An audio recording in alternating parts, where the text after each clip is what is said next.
Welcome to the Hashimoto's Doctor Podcast. You're now part of a growing community of people determined to take their health back through education and self-empowerment. But because of the healthcare system today, we don't have access to the types of healthcare that we want. So we have to do things differently. We've got to do things smarter, and we do that by becoming our own advocates. This podcast will give you the perspective and thoughts of one of the world's leading Hashimoto's doctors. So let's get started.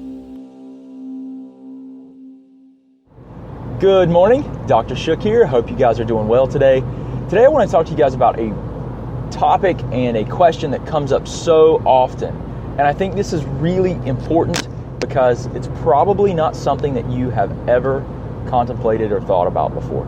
And the question is, why diets don't work with Hashimoto's.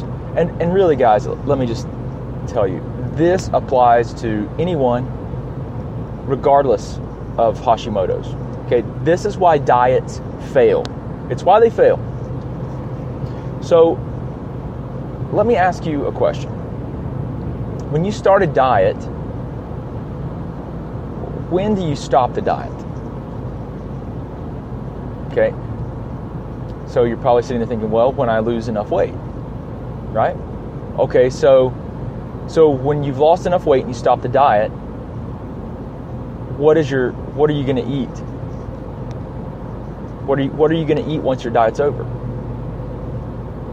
Probably don't know that, do you? Or you're probably like, well, I'm just going to eat healthy. I hear you. I hear you. No, here's the thing. And it's not that you're not. I believe you. I really do. No, here's the fact, guys. The reason that diets fail is because there's no variation. You're probably like, what are you talking about? There's no variation. There's no variation. There's no change. You see, we're not designed to eat the same thing over and over and over forever. We're not. That's why you can't do it. That's why that no one in the history of a weight loss program has ever maintained their weight from that program. Okay, now there's probably like someone saying, no, I have. You're wrong, I have. Okay, you're the 0.0001% that has. Okay, and probably because you are unbelievably regimented and you may be happy with what you're doing with your diet, but the rest of the people that have done it were not happy trying to stay and continuously do that diet and that regime that you're following forever. Okay, so it's impossible to implement changes that don't allow you to have variation in your diet.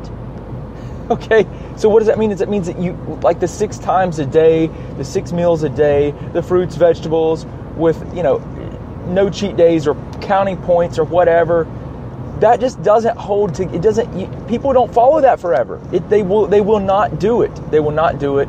And here's the thing, guys. There's a simpler way. It's so much easier. I promise you.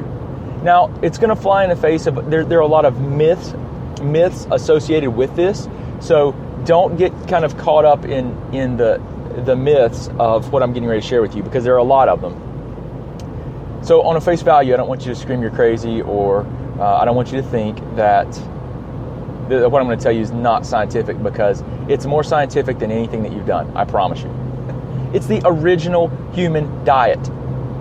You guys will hear me mention the true human experience, because it's something that I've kind of like, this term that I've come up with, that I think I have anyway. Someone else may have, but what I commonly refer to is how we as humans are supposed to interact with our environment. And it's when we become sick, we become fat, we become obese, it's because we have lost touch with what the true human experience is due to all this technology and the things that we have created that have separated us from the environment that we came from. You got that? Okay, so think about this for a second. Prior to agriculture, we didn't have food all the time. So there were feast and famine cycles. That is how the human body is designed to work. You're like, wait, famine? What? Yeah, famine. Famine. And I say that because it's so obvious. It's like you trip over the truth, guys. Famine. Yes, famine. Now, I'm not saying that you're starving. That's different than fasting. I'm talking about fasting. Not starving, something that is imposed upon you that you don't have control over. That's different than fasting, which is a planned, you abstain from consuming food and calories. There's a difference. There's a difference because of the psychological impact that drives the stress response. Okay? The stress response is a lot different when there's true starvation and when you're doing it voluntarily. Okay? You're not starving yourself either. It's called fasting. And it's a huge difference. And your hormonal changes are profoundly different. So before you turn the podcast off, if you haven't already, this is what you need to know. Before you're like, there's no way. Because if you think that fasting is bad for you, there may be some medical conditions, so you want to talk to your doctor or work with someone. We work with people and we take them through dietary interventions that actually make sense. At least I think they make sense. With utilizing techniques like this, when we focus on detoxification of all these chemicals and metals from our environment that are just poisoning us at the level of our cells can't utilize our hormones, the receptors of our cells can't respond to hormones, our cells can't communicate. So we focus on detoxifying chemicals, metals, and utilizing these types of dietary strategies. So what am I saying? Basically that the best diet, and the reason that people don't lose weight is because they're taught to believe that they have to eat. You're probably like, if you're probably asking like, well, yeah, you have to eat. Yeah, you have to eat, guys. You do, but your perception and what you think is true about eating is 99% of you are wrong about. Okay, so how often do you have to eat? Well, guys, here's the thing. How much fat do you have on your body? Because this is the real question. Depending on the amount of fat that you have on your body will give you a very good indication of how often someone that does not have a medical condition requiring them to eat frequently, needs to eat. Okay, so the average U.S. citizen, person in the United States, has 60 to 80,000 calories of fat on their body. They have, on average, about 2,000 calories of sugar stored in the liver, muscle, and in their body. So, once you deplete your sugar, you tap into the fat stores. If you, on average, burn 2,000 calories per day, how many days will it take you to burn through your 60 to 80,000 calories of fat before you run out of fuel to supply your body? A long time. A long time. There have been studies done where people fast, and they show that all the things that you think are going to be true about fasting to be wrong. You're going to say, it shuts down my metabolism. Wrong. It shuts down, I lose muscle mass and catabolize my muscle, and I'll get weak and frail. There's no way I can do it. Wrong. My electrolytes will become imbalanced. Wrong. I will, let's see, what else? I'm going to become hypoglycemic and have all these issues. Not true. You have to do it right. I mean, if you go from, if you're not a very efficient fat burner, if your body cannot burn fat for fuel, I think probably the best way to do it is going to be going into ketosis, which you're eating like a low carb diet, you're burning fat for energy, and then you start doing intermittent fasting, which is what I do. And then you can do, if it's as long, again, everything that I'm telling you in this podcast revolves around you being healthy enough to do this. But I'm going to tell you what, that the majority of people are healthy enough to do this. And a lot of people that have diabetes and other problems, this is also something that's very possibly directly applicable to you and your condition and your problem. Now, I'm not telling you to do that without seeking and asking advice of your doctor, but I'm telling you right now that fasting is a missing ingredient to the entire piece of the puzzle. The research that's been done has shown that when people fast, their growth hormone, which produces muscle, the anti-aging hormone, goes up 1,200%. Guys, it is a anti-aging. Dr. Siegfried, that wrote Cancerous and Metabolic Disease, says that fasting for 7 days, a water fast, is probably one of the top preventative strategies that we can utilize to help avoid and reduce our risk of cancer. It is one of the top preventative strategies. It is the anti-aging strategy. How many of you guys have heard people talk about, dietary or caloric restriction to extend life? Okay, that's exactly. When you're fasting, you're putting less food in the body. Why is that? How could that extend life? Well, it decreases free radicals or oxidative stress, which is why we think we age.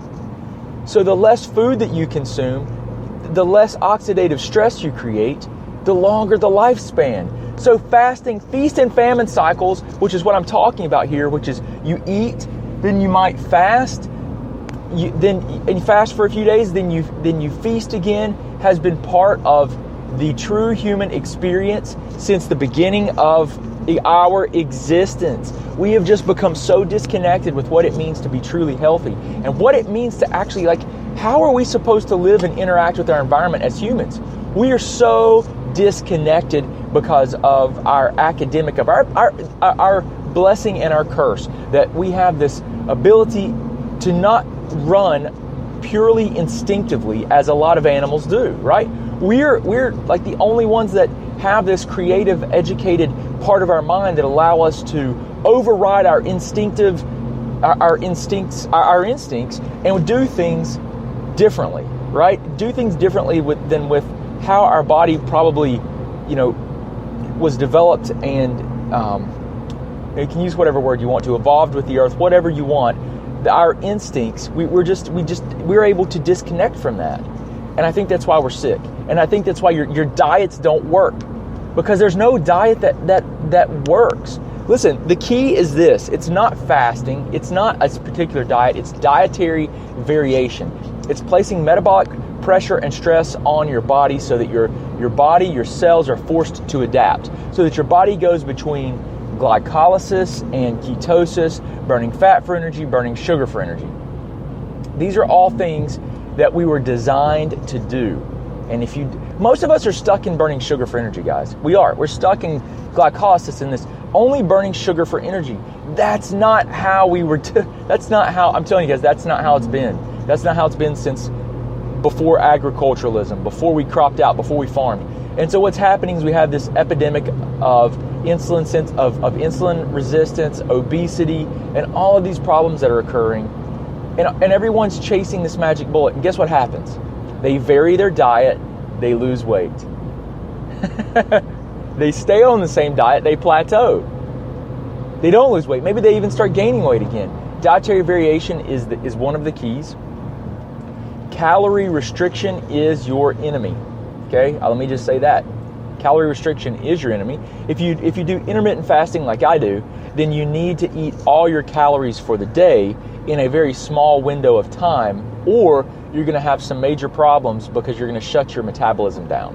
Okay, so you just condense daily intermittent fasting, you condense your window of eating to, let's say 6 hours. You eat all your calories, let's say it's 2,000, 2,500 calories in that small window of time, and then you go a period of time without eating.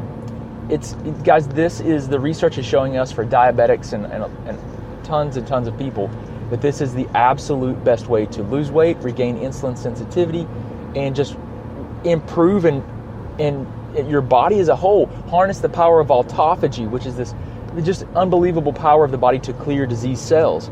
So anyway, I've gone on and on and on and on. The keys here are dietary variation is the way to do this. Feast and famine cycles have to be part of what you do. And guys, if you want to learn like what we're going to do and how we're approaching this, how I do this, I think it's the future. This is by the way, this is the easiest thing that you can do to lose weight, to take your health back, than any diet. It's cheaper than any diet. What do? You basically, and I'm going to oversimplify it, but you basically don't eat, right? You go through periods of not eating.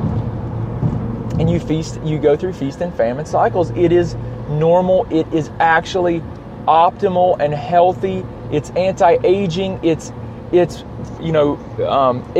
amazing strategy, guys. Amazing, unbelievably healthy and powerful strategy. So if you want to learn about this, you can go to hashimotosdoctor.com/TCD and join me on my next webinar where I'll be talking about this, okay? Hashimoto'sDoctor.com/TCD, and we're going to be talking about it on a webinar, and I'm going to be sharing how I take 30 people, only 30 people, guys, per month in a group through our program to detoxify them, get metals, chemicals out of their body so that they can have optimal cellular physiological function, get all these 800,000 chemicals, try our best to get these 800,000 chemicals, metals out of the body so that we can have normal hormonal and physiological function, and at the same time we harness the incredible power of these types of diets, and it is something that can absolutely be transformative. So if you want to learn more about that, Hashimoto'sDoctor.com/TCD. Anyway, guys, I hope this helps. And I get a little bit long-winded here, but this is absolutely profound, and I hope this helps you to change your life. And I look forward to talking to you guys on the next podcast. I hope you have a wonderful, wonderful day. Thanks. Thanks so much for listening. We hope you enjoyed hanging out behind the scenes with Dr. Shook. You can also talk with and learn from Dr. Shook through Facebook Live on our Facebook page at the Office of Dr. Brad Shook. Don't forget, you can also get access to our videos, guidebooks, and thyroid programs at www.drbradshook.com. Oh yeah, and don't forget one more thing. We can change the world one person, one family, and one community at a time. Until next time, remember, today is your day, and no one will tell you who you are and what you can be.